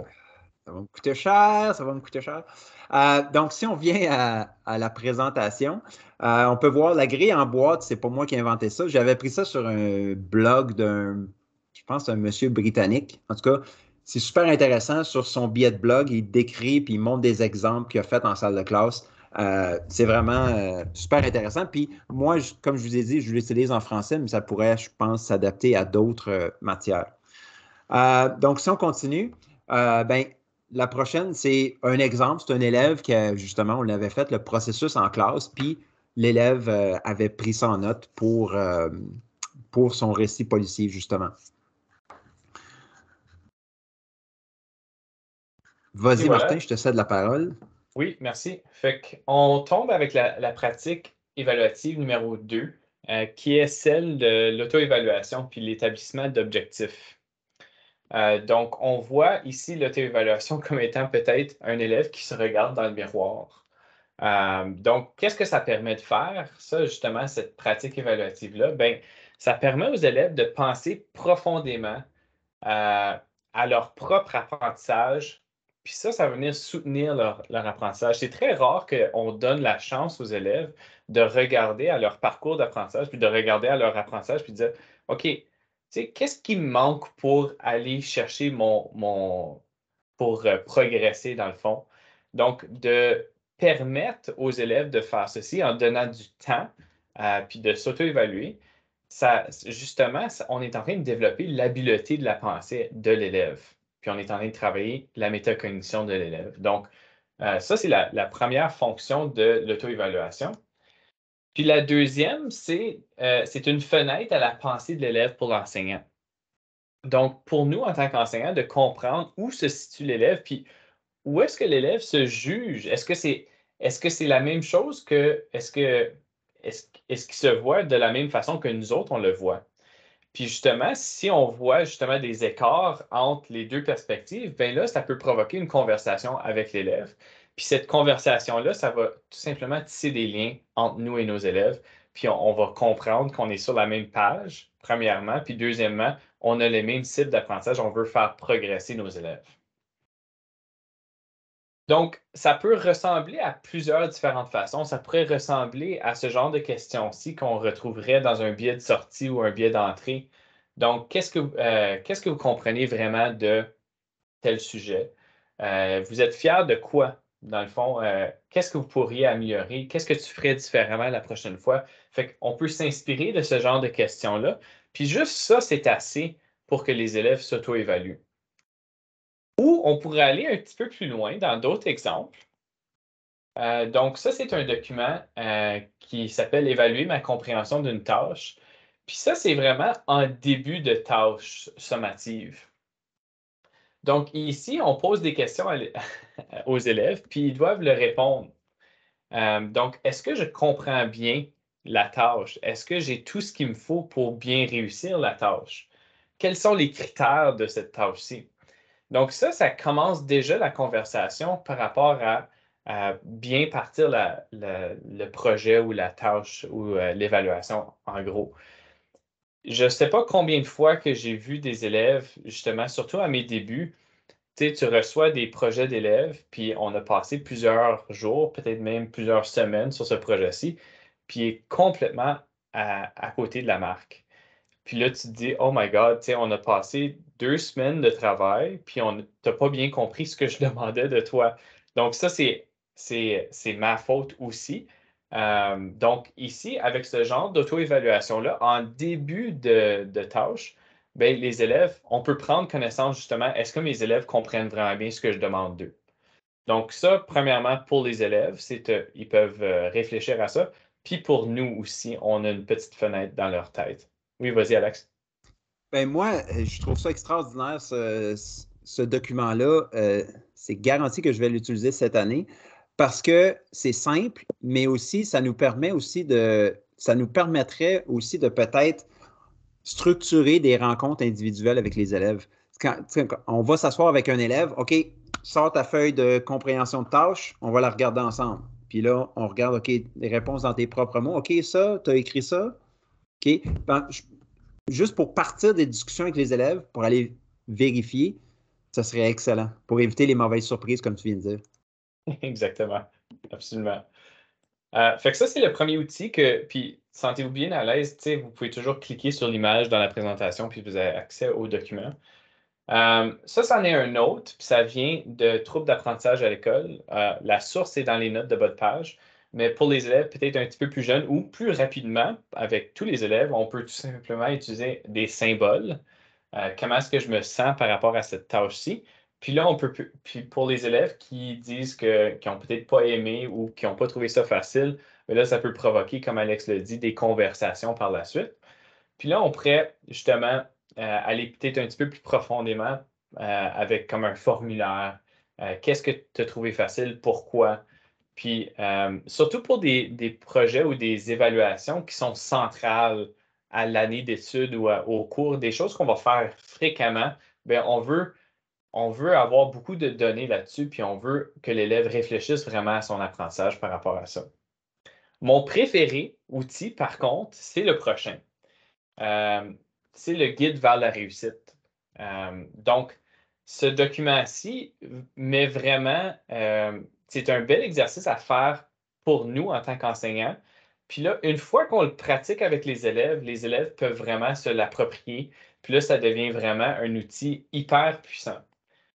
Donc, si on regarde à ce document-ci, dans la première colonne, on a les exigences de la tâche. Donc, peut-être comme Alex l'a mentionné, peut-être qu'on veut écrire un texte d'opinion. Bien, c'est quoi des exigences d'un texte d'opinion? Peut-être qu'il devrait avoir un certain nombre de paragraphes. Peut-être on s'attend à un certain nombre de mots. On s'attend à des majuscules, des points, etc. Fait que ça, c'est vraiment une liste de vérification. L'élève peut cocher ça. Mais de ces exigences-là va découler des critères qui sont plus globaux, comme une suite logique et cohérente. Peut-être une certaine profondeur dans le développement des personnages, etc. Puis là, on peut parler de ces gros mots-là comme logique, profondeur, envergure, etc. Tous ces descripteurs-là, dans le fond, qui vont décrire la qualité du travail de l'élève. Là, on peut justement établir ça avec les élèves. Par la suite, dans la troisième colonne, on a l'élève qui s'auto-évalue par rapport à ces critères-là. Donc, déjà, il doit bien comprendre les critères d'évaluation pour s'auto-évaluer.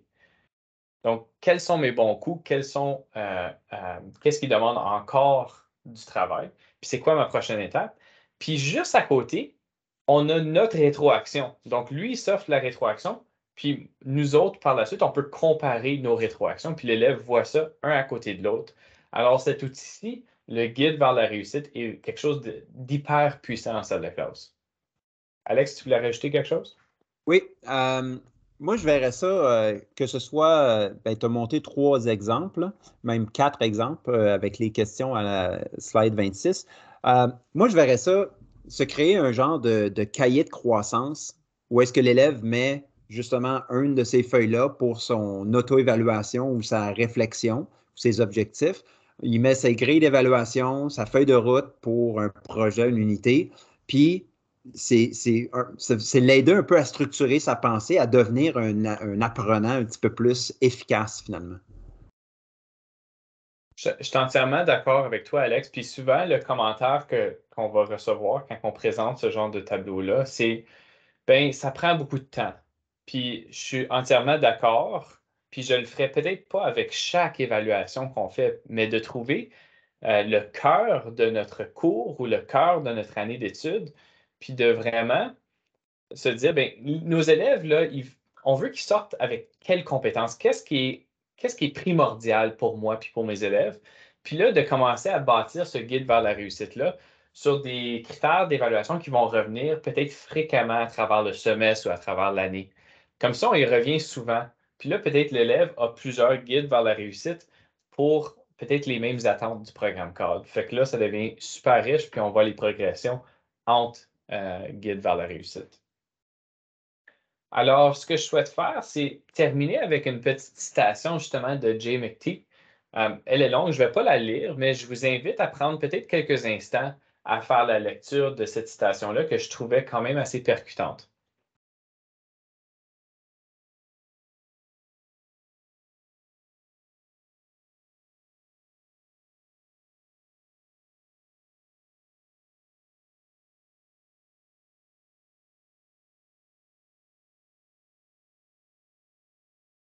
Un des mots qui me revient, qui me ressort dans cette diapositive-là ou dans cette citation-là, c'est habitude. Donc, les élèves n'ont pas l'habitude de faire ça. Puis en fait, en tant qu'enseignant, on n'a même pas l'habitude de l'enseigner. Souvent, ce qui va arriver avec ce genre de pratique-ci, c'est qu'on va l'essayer une fois en salle de classe, puis on va réaliser que les élèves n'ont jamais appris à faire ça. Donc, naturellement, ils ne sont pas bons à le faire. Donc, nous autres, on va paniquer, puis on va dire, ouf, on ne fait plus jamais ça de notre vie. Ça, c'était une mauvaise expérience. Mais dans le fond, justement, ces constats-là, ben, ou ces remarques-là, viennent prouver un autre point. Ils viennent prouver le besoin de travailler et de développer ces habitudes-là chez nos élèves. Donc, si nos élèves ne sont pas capables de s'auto-évaluer, puis c'est le bordel à chaque fois qu'on l'essaye, ça veut dire qu'il manque un enseignement ici. Donc, ça devrait venir nous motiver, puis ça devrait venir provoquer justement plus de temps en salle de classe par rapport à ces habitudes-là qui sont primordiales. Puis moi, j'en discutais tout à l'heure avec Véronique dans notre groupe de discussion. Ça vient un peu aussi du fait que les élèves on dirait qu'à l'école, ils ont été habitués à se faire nourrir à la petite cuillère. Là, comme si j'ai besoin de quelque chose, ben, l'enseignant va me le donner. Je vais juste ouvrir la bouche, puis ça, ouvre la bouche, puis la cuillère s'en vient. Là, puis lorsqu'on retourne la table un peu, puis qu'on leur dit, là, tu vas commencer à réfléchir sur ton apprentissage, comment tu apprends, tu t'auto-évalues, wow, c'est très déstabilisant, comme tu viens de le dire, Martin. Ils ne sont pas habitués à ça. Puis je pense que c'est de créer l'habitude pour en faire des apprenants plus efficaces. pense que c'est bien dit, Alex. Sur ça, ben, je te cède la parole pour partie numéro 3. Oui, la troisième pratique évaluative, la rétroaction. Ça, là, c'est vraiment le nerf de la guerre en évaluation, parce qu'on a bien beau avoir des belles évaluations, mais si notre rétroaction n'est pas efficace, si notre rétroaction n'est pas à la hauteur, on perd notre temps. Donc, premièrement, qu'est-ce que nous dit John Hattie? Donner de la rétroaction, elle est l'une des choses les plus puissantes à faire pour la réussite des élèves. Donc, si vous regardez en haut, feedback des enseignants, c'est une des choses les plus efficaces pour la réussite des élèves. Et si vous remarquez, la deuxième, c'est la relation de confiance entre l'enseignant et l'élève.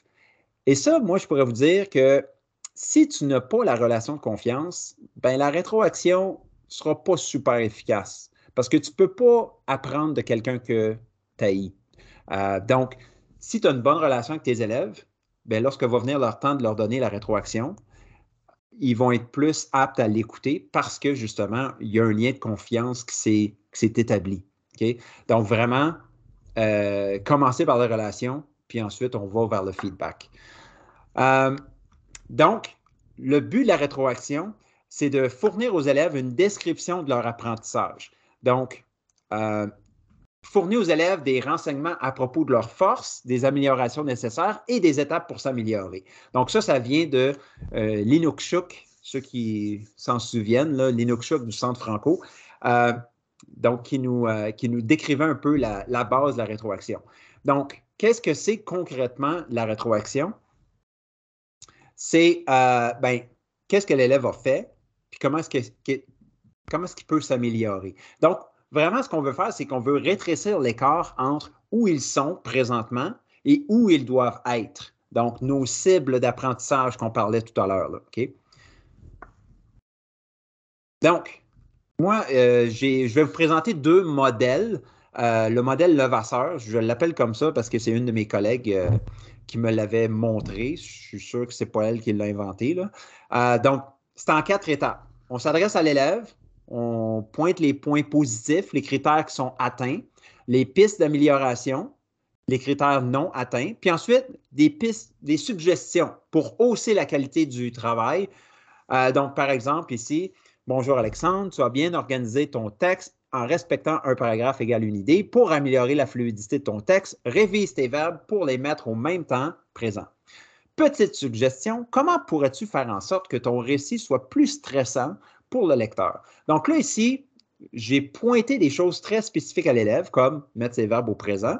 Puis ensuite, je le fais penser. Je formule une partie de ma rétroaction sous forme de question. Et ça va être surtout très efficace avec les élèves forts. Les élèves forts, si on formule notre rétroaction sous forme de questions pour les faire penser, ça va être assez efficace avec eux autres. Les élèves en difficulté, il faudrait faire peut-être un petit peu plus attention, à être un petit peu plus descriptif, directif dans nos commentaires. Le deuxième modèle de rétroaction, c'est celui que j'utilise, c'est le modèle SERR de Mark Barnes. Premièrement, on fait le sommaire. Donc, c'était quoi la tâche à accomplir? Qu'est-ce qu'il fallait que tu fasses? Donc, dans l'exemple à droite, tu as rédigé un compte-rendu pour informer tes parents en décrivant ton premier semestre en 7e année. OK? Donc, tu as écrit un compte-rendu. C'est ça que tu as à faire.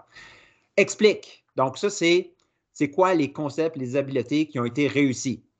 Donc, par exemple, tu as fait une bonne intro, tu as bien organisé tes paragraphes de développement, tu as annoncé la caractéristique étudiée. OK, parfait, ça, c'était des critères. Tu les as atteints, ceux-là. Good. Finalement, le troisième point, ça, c'est le point central vraiment, la redirection, rediriger. Donc là, tu indiques à l'élève non seulement qu'est-ce qui n'a pas été atteint, mais tu vas aussi le rediriger vers des ressources nécessaires pour qu'il puisse s'améliorer. Donc là, par exemple, dans l'exemple ici, je dis à l'élève, tu n'as pas donné assez d'exemples pour développer tes idées. Donc, tu dois donner plus d'exemples de travaux et de notions pour aider tes parents à comprendre tes difficultés. Retourne voir le texte d'exemple de M. Audet pour voir comment il s'y prend. Donc là, on avait vu ensemble, en classe, un compte-rendu Donc, retourne voir le compte-rendu pour voir cette caractéristique spécifique que tu dois corriger dans ton texte à toi. Donc là, je le redirige vers des ressources. Ça peut être des fois lui dire, ben, retourne voir la vidéo qu'il y a dans Classroom ou retourne écouter tel extrait d'un balado. Donc, vraiment, on le redirige vers des ressources pour qu'il puisse s'approprier son apprentissage. Et finalement, il y a la resoumission, donc resoumettre. Donc, tu utilises la rétroaction, puis quand tu as fait les changements, ben, tu viens me le dire, puis on va regarder ça ensemble. Donc, ça, c'est le modèle que j'utilise. La rétroaction, elle peut seulement être efficace que si elle est utilisée. Et il faut donner le temps à nos élèves d'utiliser la rétroaction. Puis comme on l'a un peu touché tout à l'heure, si on donne la rétroaction descriptive, comme la diapositive précédente, puis qu'on donne la note à côté, ben, vous savez qu'est-ce qui va arriver. Toute la rétroaction qu'on a donnée, elle va être ignorée, puis elle n'a pas des grosses chances d'être utilisée. Si on retient la note, on donne la rétroaction descriptive, puis on dit à l'élève, voici ce qui est réussi, voici ce que tu dois continuer à améliorer, puis oui, retourne à ton travail, va l'améliorer. Là, on a plus de chances que l'élève ait utilisé notre rétroaction si on retient la note. Donc ça, là, puis c'est prouvé par la recherche qu'aussitôt que la note apparaît sur la copie, la note chiffrée ou en lettres ou peu importe, aussitôt que la note apparaît, l'apprentissage est fini. C'est fini. Ouais. Donc, si possible, allez-y avec une rétroaction descriptive. Si on revient en arrière, Martin, ouais. Pour ce modèle-là, là, il y en a sans doute qui se disent « Ah ouais, c'est bon, c'est super bon, mais j'ai 150 élèves, puis je n'ai pas le temps d'écrire des romans comme ça à chaque élève. » Vous avez raison. Et c'est là que utilisez les outils à votre disposition. Moi, ce que j'utilise, je fais des Google Forms où est-ce que je mets tous les commentaires en Google Forms et je coche les commentaires dans le Google Form et c'est seulement les commentaires qui s'appliquent au travail de l'élève qui s'en vont à l'élève. Donc, dans un Google, les réponses du Google Form s'en vont dans un Google Doc spécifique à chaque élève. C'est vraiment pas compliqué à faire. Je ne suis pas un crack de l'informatique. Mais si jamais il y en a qui seraient intéressés à voir comment est-ce qu'ils pourraient faire ça, faire de la rétroaction descriptive de manière un petit peu plus automatisée finalement, ben, je pourrais vous montrer, ça me ferait plaisir. On peut continuer. Et ça ici, c'est un document qui avait été produit par mon conseil scolaire, le CEPEO, le Conseil public de l'Est de l'Ontario. Et c'est vraiment comme un peu les boucles de rétroaction. Donc, on voit qu'au début, on a des résultats d'apprentissage. C'est quoi nos cibles? Puis pour atteindre nos cibles, quels sont nos critères? Excusez. Puis ensuite, on va avoir un apprentissage, on va ramasser des preuves d'apprentissage, on va recevoir de la rétroaction. Suite à la rétroaction, on a des ajustements, on continue notre apprentissage et ça se continue comme ça. Donc, c'est des boucles de rétroaction entre le prof et l'élève. C'est quasiment comme une discussion entre le prof et l'élève tout au long de l'apprentissage, que ce soit une unité, que ce soit un chapitre, peu importe. L'élève devrait être en train d'apprendre, devrait avoir de la rétro. Ça peut être de la rétro très informelle, tu sais, que tu passes au pupitre, puis tu lui dis d'améliorer des choses, puis il va l'utiliser.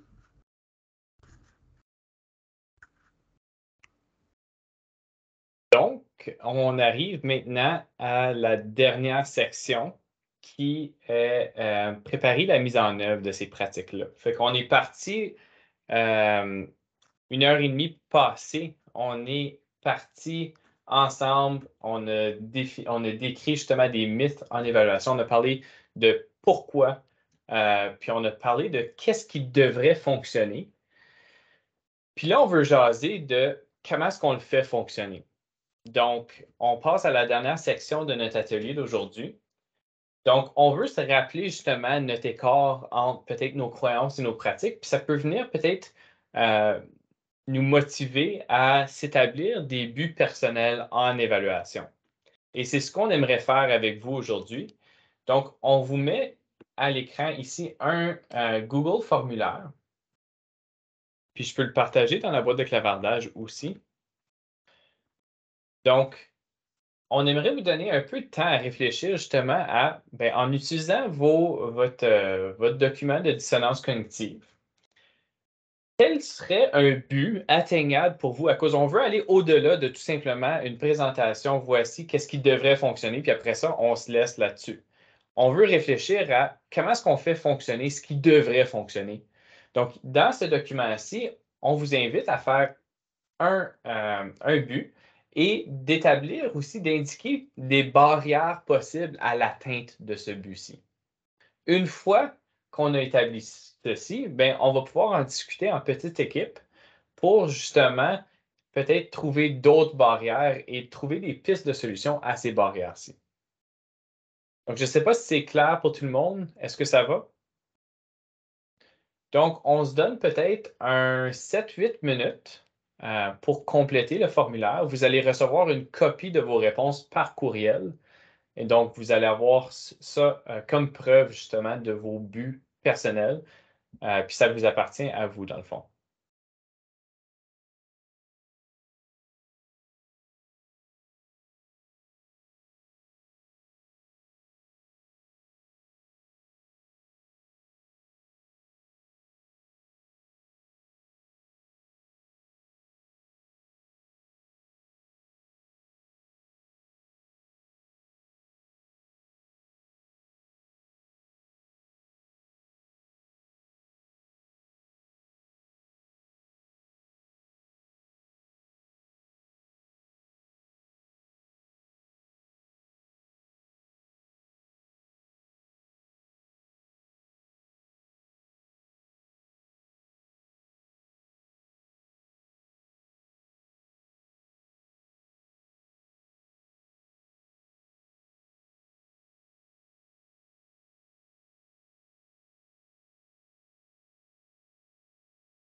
Une fois que vous aurez terminé, tout simplement nous mettre un pouce en l'air ou une main levée pour qu'on sache.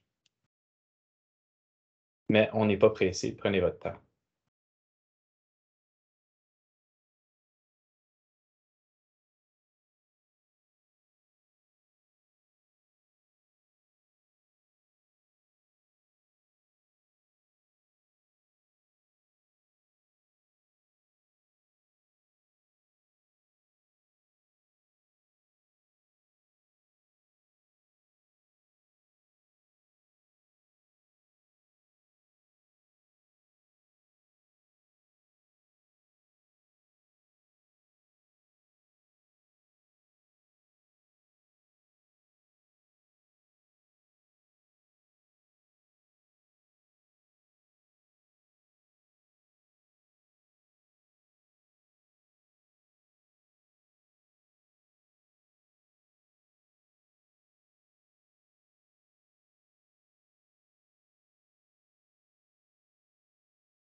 OK, je pense que presque tout le monde a terminé, fait qu'on va pouvoir procéder. Fait que maintenant qu'on a établi nos buts, puis on a déjà commencé à réfléchir un peu par rapport aux barrières, on aimerait passer un petit peu plus de temps sur ces barrières-là. Puis là, Claudia, tu vas peut-être reconnaître ça, mais on veut faire un plan de guerre contre les si et les oui mais. Donc, on cite justement un livre de Quality Implementation qui a été écrit par Stephen Katz et Donahue. Et puis dans le livre, il parle beaucoup de The ifs are the work. Donc en français, c'est le travail, c'est le si. Donc, je vous donne un exemple de ceci. Tu parles à un enseignant par rapport aux pratiques évaluatives qu'il pourrait mettre en classe, qu'il pourrait mettre en pratique en salle de classe. Et puis tu dis, ben c'est éprouvé par la recherche, c'est vraiment basé dans de l'évidence. Et puis il te dit, si j'avais des élèves qui écoutaient plus les consignes, ça fonctionnerait sûrement, mais mes élèves ne fonctionnent pas. Oui, je suis sûr que ça fonctionne, mais les parents sont sur mon dos, alors ça ne va pas pouvoir fonctionner. Euh, si la direction était sur mon bord, ou si la surintendance, ou si le conseil était sur mon côté, si, oui, mais. Et puis ce que Stephen Katz nous indique, c'est que justement, the ifs are the work. Donc, c'est ça le travail d'un enseignant, c'est de prendre ce qui devrait fonctionner et de le faire fonctionner en salle de classe malgré toutes les barrières. Et c'est ça l'art d'enseigner, c'est de justement jongler toutes ces circonstances-là qui complexifient justement notre tâche et puis d'essayer de viser la maîtrise vers de ces pratiques-là. Puis, on ne se dit pas qu'on va l'atteindre du jour au lendemain, mais comme le bébé au début de notre séance aujourd'hui, de se relever quand on tombe et puis de réessayer puis de réfléchir par rapport à pourquoi ça ne fonctionne pas exactement.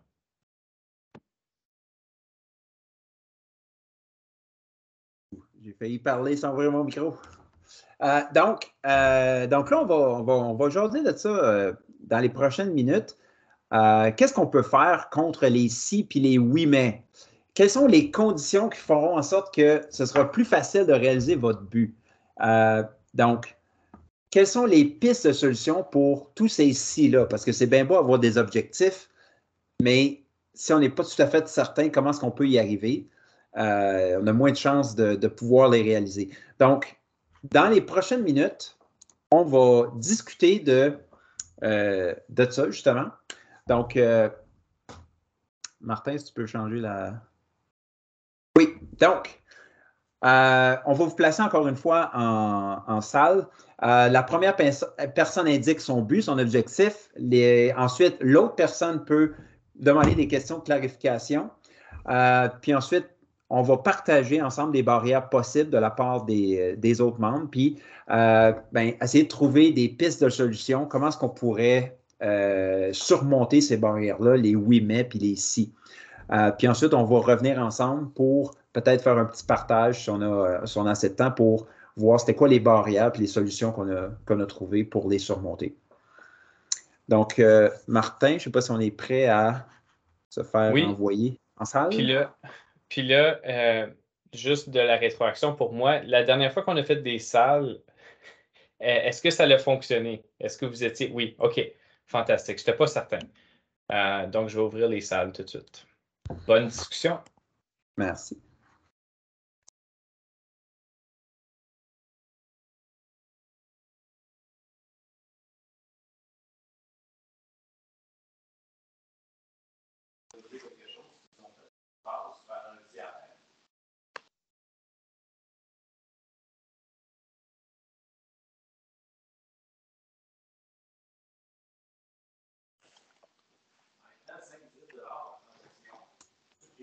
On est encore les mêmes ensemble. C'est bon, ça. Là, j'étais avec les meilleurs. C'est comme plus juste pour les autres. Mais toi, Martin, tu étais supposé d'être capable de te promener. Tu n'es pas capable de te promener dans les autres salles? Je suis censé être capable. Je ne sais pas exactement comment. Puis j'ai peur de toucher quelque chose qui va péter toute l'affaire. Fait que je sais pas. Je sais pas. En tout cas, je vais gosser avec ça. Je vous laisse jaser un petit peu. Ah. Bon, alors Alexandre, tantôt, c'est moi qui ai commencé. Alors, je prends le lead, mon Dieu. Non, mais quel est ton but, ton objectif? Là, je vois qu'Alex, Ben oui, il n'est plus là. il est plus là. Bon. Il s'est perdu. Mais en fait, je peux prendre la place d'Alex. Ouais, Véronique, vas-y. si tu veux. Oui. Fait que mon objectif à moi cette année, quand on parle d'évaluation, c'est de modéliser ça en tant que conseiller pédagogique.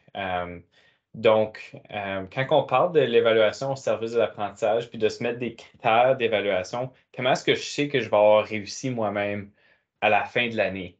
C'est quelque chose on ne voit pas très souvent, mais je veux justement que mes bottines suivent mes babines dans ce sens-là. Puis je veux m'établir des critères d'évaluation pour les écoles que j'accompagne, puis de les partager avec eux, puis d'être transparent, mais aussi redevable à ça. Puis si je n'atteins pas mes buts, ben de justement l'adresser. Fait que ça, c'est comme un but ambitieux que j'ai pour moi-même cette année. Je ne sais pas comment ça va fonctionner. C'est basé sur la recherche de Anne Davies et puis Sandra Herbst, qui sont justement des chercheuses en mathématiques, mais aussi en leadership. Fait que je m'essaye, dans le fond. Là. Fait qu'on va voir. Et c'est un exercice d'humilité assez grand, là, parce que des fois, on a une perception de nous-mêmes, puis de ce qu'on livre, puis les autres n'ont pas nécessairement cette chose-là. Puis des fois, les évaluations, elles sont plus dures à recevoir. Fait que Oui, je te puis trouve bon. oui, mais c'est ça. Fait que là, c'est j'entre dans ma troisième année en tant que conseiller pédagogique. Fait que j'ai quand même bâti un lien avec plusieurs personnes dans ces écoles-là. Fait que c'est pas comme ma première année, puis là, je me mets ces buts-là, puis fait que là, ils vont se dire c'est qui. Puis là, je le prendrai peut-être plus difficilement. Mais là, je pense qu'on a quand même un lien de confiance. Fait on va tenter d'être honnête un avec l'autre. Là. Fait on va voir. Puis là, j'ai commencé à réfléchir à ces buts, à ces obstacles-là, puis toutes les si, puis les oui, mais.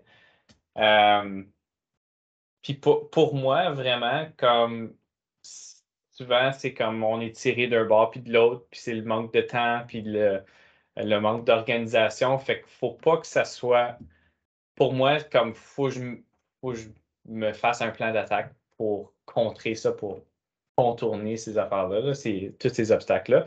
À cause souvent, ça revient à ça. Ah, ben, tu sais, on a manqué de temps. J'ai plusieurs personnes qui me demandent plein d'affaires. J'ai plusieurs écoles, etc. Fait que ça revient souvent à ça. Est-ce que tu es le seul CP en mathématiques? Non, je fais partie d'une équipe on est il y a 3 autres CP. Oui. Fait Que vous que ne pourriez pas développer des expertises qui soient peut-être complémentaires? Avec toi, en aidant toujours le même genre de, je sais pas moi, monter des grilles d'évaluation, justement, d'être capable d'avoir vu tellement de modèles, d'être capable de les accompagner, mais ça serait peut-être pas super au niveau de la polyvalence, par contre, là, de Oui, se oui. spécialiser. Ouais, c'est quelque chose qui se passe déjà un petit peu, puis je pense que ça pourrait se faire davantage aussi, là. Mais je pense qu'on est juste outnumbered, tu sais, il y a trop d'écoles. On a 13 écoles secondaires. Moi, je vais au secondaire, là, puis on est 4, tu sais, fait qu'on a plusieurs écoles avec plusieurs besoins différents, fait qu'on est souvent dans ces écoles-là. Fait qu'effectivement, fait que tu vois les si puis les oui mais qui sortent déjà, là, fait qu'il faut que je sois clair avec moi-même là, par rapport à ça. Mais ouais. Non, puis ça demande du temps, là, puis surtout un accompagnement, si on veut qu'il soit efficace, ben c'est continue dans le temps, là, c'est pas juste un one-shot deal, puis merci, bonjour. Exact. Fait que c'est ça. Fait que je vais travailler là-dessus. Puis sûrement qu'on va peut-être se croiser cette année encore. Là, puis tu me demanderas comment ça va. Je vais devoir être redevable. Là. Ouais. Zépi, dans ta grille, dans Ouais, ton exact. auto-évaluation. C'est ça. Toi, de ton côté? Moi, c'était d'offrir du temps pour c'est ce que je disais à Alexandre tantôt, je fais beaucoup une rétroaction qui est très, très détaillée parce que souvent, tu sais, comme en géo, ils vont écrire un texte qui est. On fait une commission des transports en classe, puis là, ils font un texte là-dessus, puis ça, c'est le premier. Fait que là, elle est très, très détaillée, la rétroaction, parce qu'on va faire un travail qui va ressembler sur. On fait un programme énergétique canadien, puis ça tombe bien parce qu'on est souvent en élection, fait qu'on a souvent des débats où on a des discours, des positions des diverses partis, puis là, les élèves ils s'identifient à un parti, puis là, ils doivent défendre ce parti-là, puis on doit arriver à une négociation parce que c'est des gouvernements minoritaires. Puis là, ils font un texte justement qui disent, mais selon eux, ça serait quoi le meilleur programme énergétique canadien? Mais souvent, je leur dis, hey, tu iras voir ta rétro du premier travail pour voir qu'est-ce qui était bien puis qu'est-ce que tu devais améliorer. Mais si je leur laisse pas de temps en classe, ils le feront pas. Ils ne penseront pas nécessairement aller voir cette rétroaction-là. Fait que là, ce que je me disais, c'est de leur laisser un 5-10 minutes en classe pour dire, OK, là, tu poses, retourne dans ton ancien travail, va voir qu'est-ce que je t'avais écrit, puis peut-être de même, eux, complémenter en disant, bon, mais qu'est-ce que la prochaine fois, je vais améliorer? Tu sais, je vais me plancher plus sur quoi en fonction des commentaires que j'ai eus. Mais il faut que la fois d'après, par contre, je leur laisse encore ce 5-10 minutes-là pour aller relire ou réécouter la rétroaction que je leur ai laissée. Puis là, je me dis, je vais manquer de temps en classe. Puis là, peut-être de contrebalancer en le texte commence là à la maison. Puis là, tu vas déjà voir où tu as des écueils. Puis on pourra travailler là-dessus au prochain cours. Donc, au lieu de faire face à dans le fond, à des feuilles blanches des élèves, je dis, mais là, je ne sais pas quoi écrire. Parce que, tu sais, ils ne mettent pas toujours l'effort. Des fois, souvent, oui, mais des fois, tu sais, depuis 2 ans, moi, je trouve qu'il y a un petit relâchement au niveau du sens de l'effort. C'est comme Alexandre disait, ils attendent la cuillère. Fait que, tu sais, s'ils doivent le commencer à la maison, ben là, je me dis, je pourrais regagner un 10-15 minutes là. Fait que, tu sais, je pourrais compenser le manque de temps que ça apporterait du fait que habituellement, on ne le faisait pas. Puis là, leur laisser du temps pour aller relire ou réécouter la rétro. Fait que je vois déjà une barrière. Tu sais, le manque de temps, c'en est une. Mais tu as déjà trouvé une solution qui est le faire un peu à la maison. Est-ce que tu vois d'autres barrières? Bien, j'ai l'impression qu'il y en a qui ne liront peut-être pas. Tu sais, nos élèves vraiment plus faibles, là, qui, comme on disait, tu sais, la relation maître-élève, dans certains cas, elle est plus longue un petit peu à s'établir. Puis il y a des élèves qui sont un petit peu plus démotivés. Fait que peut-être, avec eux, ce que je pourrais faire, c'est aller m'asseoir avec eux, puis on la lit et on la réécoute ensemble. Fait que là, il n'y aurait pas le choix de le faire. Puis 2, ça permettrait peut-être réaligner, dire comment tu fais améliorer celui qu'on va commencer là. Fait que là, il n'y aurait pas le choix d'amorcer une réflexion parce que je serais directement à côté d'eux à les questionner. Pour être ça. Puis là, je reviens à ta première barrière du manque de temps. Puis là, je vois ta solution qui vient, qui vient peut-être empiétrer sur ta première barrière. Mais c'est ça aussi, je pourrais allonger mes délais de remise pour qu'il y ait un petit peu plus de temps à la maison pour le faire aussi. Fait que, pendant que mes élèves forts lisent leur rétroaction, puis qu'assurément vont avoir la main levée pour valider la signification d'un mot alors qu'ils comprennent déjà, ça me permettrait peut-être pendant justement qu'ils sont en train de lire ou ils commencent le truc la tâche, dans le fond, de prendre du temps avec mes élèves moins forts. Travailler en petit stylo de travail, puis même quand on les connaît mieux, nos élèves, on peut même faire des petites tables de travail avec eux. C'est ceux qui sont plus autonomes, continuer à avancer, mais ceux que je sais qui ont des difficultés, qui se ressentent, faire des petites tables de travail avec ces difficultés-là. Comment trouver un argument, mais comment bien le soutenir, puis comment connaître une source fiable, puis tout ça pour étayer un peu leur... écoute, il y a plein de solutions finalement. Oui, puis c'est super intéressant de t'entendre comme réfléchir à voix haute par rapport à ça aussi, là. Puis, dans le fond, tu sais, comme ce que je remarque souvent, c'est que le manque de temps, c'est souvent la barrière. Puis, moi, il y avait un chercheur qui était venu dans ma salle de classe, Peter Liljedahl, en mathématiques, puis il disait tout le temps, evaluate what you value. Donc, si tu valorises quelque chose dans la salle de classe, tu devrais l'évaluer. Ça devrait prendre du temps dans ta classe. Fait que c'est là qu'il parlait de la collaboration. C'est lui qui m'avait donné cet exemple-là. Puis il dit, ben, si tu valorises la collaboration, pourquoi que tes élèves ne font jamais d'évaluation en collaborant en mathématiques? Puis j'avais dit, oh, OK, peut-être qu'il faut que je change ma façon. Tu sais, à cause des élèves, ils voyaient ça. il me voyait, tu sais, on collaborait quand c'était pas sommatif, mais là, aussitôt que c'était sommatif, là, il fallait être individuel. Fait que c'est juste, puis là, j'ai commencé à rechanger, repenser ma façon de faire, puis là, donner des évaluations en collaborant. Mais des fois, il y a des choses, il faut qu'ils tombent à cause de ça, là. Ouais. Fait que Est-ce que tu laissais la même pondération qu'une production seule? Parce que dans un travail d'équipe, tu peux très bien avoir quelqu'un qui fait une plus grande partie du travail et puis l'autre qui surfe un peu sur un. moi, je le faisais à la suite une tâche sommative individuelle. OK. Puis là, je ciblais certains élèves. Puis donc, des élèves où est-ce que je n'étais pas trop certain, ils étaient peut-être entre deux niveaux.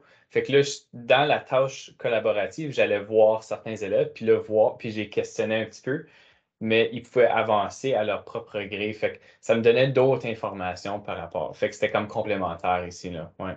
Oui, effectivement. Ah, c'est Fait que bon. là, je te vois, Louis, je vois qu'il reste 5 minutes, fait qu'on va enchaîner, là. Je vais fermer les salles.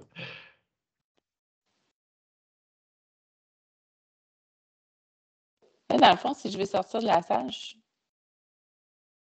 On devrait tout. Je pense qu'on est dans la salle principale. Je ne sais pas Ouais. pourquoi. OK. Exactement, Tantôt, oui. j'ai cliqué sur rejoindre la salle, puis là, ça m'a amené. En fait, c'est devenu tout noir, puis il ne se passait plus rien. Rejoindre la salle, c'était pas une bonne idée. Il semble avoir un petit glitch, là. Ouais, je sais pas. On est en apprentissage. Moi, je suis en train d'écouter une super bonne explication de Diane, puis quelqu'un qui a changé le canal. Ouais, ouais, ben, on n'a pas le choix. Il nous reste comme 3 minutes et demie. Louis est venu me chicaner pour me dire qu'il manquait de temps. Mais en tout cas, fait, on commence à clore notre présentation, notre atelier d'aujourd'hui. J'espère que les discussions par rapport à toutes les si et votre plan de guerre contre les si a été réussi, puis vous avez pu justement peut-être cheminer dans votre propre tête par rapport à votre plan d'attaque pour atteindre votre but. J'aimerais commencer la fin de notre présentation en remettant les résultats d'apprentissage qu'on avait établis au début de la présentation. Donc, on avait dit qu'à la fin de la présentation ou de la session aujourd'hui, on souhaitait être en mesure de comprendre que toute l'évaluation a comme but premier l'apprentissage. Fait que vraiment, c'est ça l'intention d'évaluation. Puis notre deuxième résultat d'apprentissage, c'était de trouver des moyens plus efficaces de faire vivre l'évaluation au service de l'apprentissage dans notre salle de classe. Puis on espère qu'avec ces discussions-là, puis avec votre établissement de but, votre plan d'attaque contre les si, votre plan de guerre contre les si, vous avez justement réfléchi à comment est-ce qu'on peut faire vivre les pratiques qui devraient fonctionner dans notre salle de classe. Oui, c'est toi, Alex. Je te cède la parole. Oui, oui, bien, au mois d'octobre, là où est-ce que les journées vont commencer à raccourcir, ça va être plus sombre, ça va être, il va mouiller à tous les jours, puis notre motivation va peut-être commencer à descendre et celle de nos élèves aussi. On va vous parler de motivation. Donc, vous viendrez vous joindre à nous pour continuer les bonnes discussions, les échanges, puis parlez-en au monde alentour de vous autres, à vos collègues, à vos amis, pour qu'ils se joignent à nous autres, pour qu'on vienne tous ensemble parler de motivation, parler de nos pratiques réussies, etc. Et pour finir, si jamais vous voulez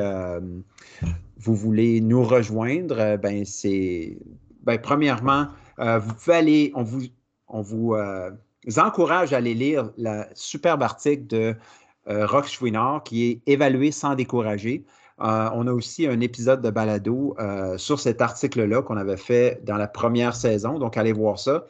Mais l'article lui-même est super intéressant, très court, mais super pratico-pratique. On va avoir aussi, on veut faire des groupes de discussion en ligne sur Twitter par rapport à différents sujets, puis bien sûr, nos balados. Juste pour ajouter, Alex, fait que nous autres, notre intention, c'est on avait parlé de notre mission, là, créer une communauté d'apprentissage ou d'apprenants professionnels. Fait que la conversation ne se termine pas aujourd'hui. Donc, effectivement, on va se rencontrer au mois d'octobre, mais on vous donne comme défi de lire justement l'article de recherche qui est quand même assez facile à lire. Là. C'est mais c'est super intéressant. Évaluer sans décourager. Puis de nous suivre sur les réseaux sociaux à cause qu'on va provoquer une discussion, un Twitter chat par rapport à cet article-ci entre aujourd'hui et notre prochain atelier sur la motivation. Alors, sur ça, on vous dit un grand merci. Merci à vous, messieurs. C'était fort intéressant. Oui,